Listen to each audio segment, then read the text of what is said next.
Ftit ġranet oħra, JD Plakankija, żagħżugħ Indjan li jgħix Malta magħruf bħala The Climate Walker, sibda vjaġġ meqjus minn ħafna bħala straordinarju. Simxi 12,000 kilometru minn Malta sa New Delhi fl-Indja.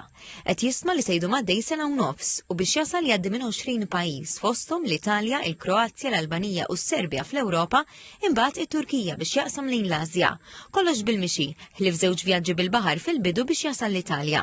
Dan mhuwiex vjaġġ ta' avventura, iżda missjoni ambientali. GDP jemmen il-mixi huwa l-aktar mezz qawwi biex iwassal il-messaġġ tiegħu, dak li l-moviment tal-bniedem m'għandux għalfejn jagħmel ħsara lill-ambjent.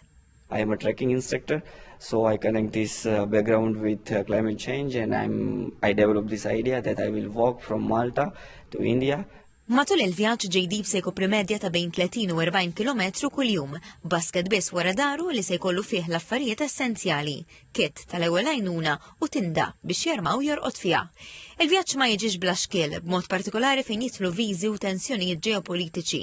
Iżda JD jibqa' determinat li jasal sa pajjiżu bil-mixi. I am vegetarian, so finding a good food and healthy food to walk, it's a big challenge. Then diplomatic work, because I am an Indian passport holder, so that is also visa and all. Then finding a funds, it's very difficult. So these are three challenges, and then climatic challenges, as you mentioned, and then I can say that finding a good shelter. There are so many challenges, yes. L-antija huwa li għaddim il-kapitali ta' kważi kull pajjiż, jiltaqa' ma' NGOs lokali u jitkellem ma' nies dwar kif it-tibdil fil-klima qed jolqot ħajjithom. It will affect everyone. So if you are thinking about animals, if you are thinking about nature, so you have to do something about climate change. Because I am young, I am doing this part of for climate change. Whatever you can do for our earth.